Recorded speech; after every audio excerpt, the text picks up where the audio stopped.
但是忘机从小便个性执拗，既然已认定魏婴，便是他人说什么都不会让他动摇半分的了。看了看今日还算老实的魏婴，再看看一旁面带微笑、姿态优雅地品着茶的魏无羡，既然忘机说过在魏无羡来到这里之前，此间与彼间别无二致的话，蓝启仁心中有了计较。心里想的是一回事，蓝启仁表面上依旧板着脸，站起身来整理了一下自己的衣袍，走到这二人跟前，好了，先起来吧。被2个人，不是5个人，这么紧张又期待地盯着，蓝启仁动了动嘴，颇有些不自在地开口，当务之急是先帮忘机无羡他们找到回去的方法，以后的事以后再说，回净室休整一番，可自行到藏书阁翻阅古籍。说罢便越过蓝湛、魏婴2人朝门外走去。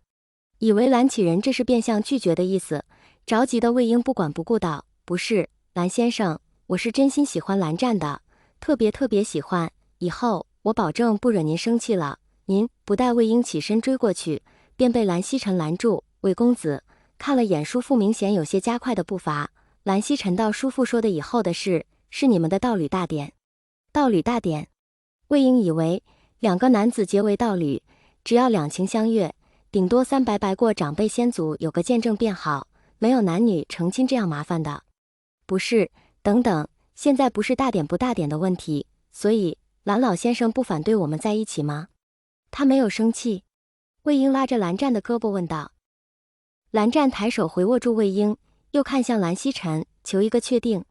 看着这2个不敢相信的傻弟弟，蓝曦臣笑着点点头道：“情起心动，又如何会反对？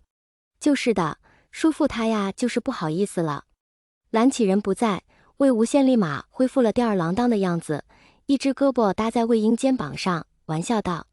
被蓝忘机从魏婴身上扒拉下来，魏无羡顺势搂住蓝忘机的腰，继续道：“道侣大典是一定要举行的，不只要300拜过长辈先祖，叔父还会给你记上墨额，最重要的是将你的名字写在蓝氏家谱上，就在蓝湛的旁边。其实咱们家要是有家谱，也要将蓝湛的名字写到你的名字旁边的，不过阿爹是散修，阿娘又师承抱山散人，咱家没有家谱而已。”魏无羡知道魏婴在疑惑什么，解释道：“当年看着蓝湛一笔一画的将自己的名字端端正正写在他的名字旁边，魏无羡心中的满足和酸胀难以用语言形容。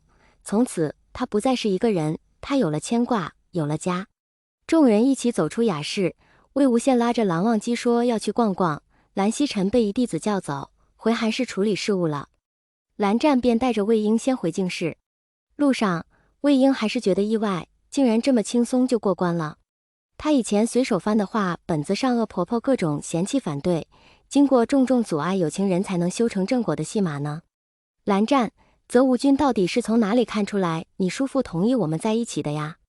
虽然他没有发火，但是我以为他那是当着他俩的面顾全颜面来着。叔父说回净室。蓝湛回道：“你的卧房？”“净室，从无外人进入。”蓝湛说着自己先红了耳朵。这些日子魏婴自然是发现了蓝湛的这个小秘密，2只手捂着他有些温热发红的耳朵。原来如此，那我自然不是外人，我是你的。说着靠近蓝湛的耳朵，将最后2个字轻轻吐出。那人。一路上蓝氏子弟只见他们韩光君拉着夷陵老祖一言不发的快步前行，连同他行礼都没有得到回应。众人疑惑，韩光君他真的没有触犯不可极刑的家规吗？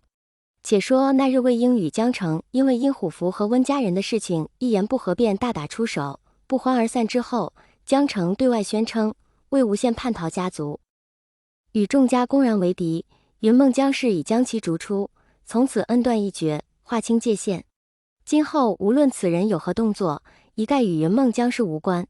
这话自然也被蓝家收录起来，作为每日仙门要问，上呈到了蓝曦臣这里。彼时蓝曦臣刚刚同4个弟弟一起用过晚膳，第一次吃上忘机做的饭菜，正满怀着吴家有弟出长成的欣慰与满足，拿到了那一卷仙门要闻，头版头条便是这番叛逃宣言，当即沉下了脸。蓝湛见兄长脸色不对，接过了他手中的卷轴来看，平日里少有波动的语气中都添了一丝明显的怒意，一派胡言。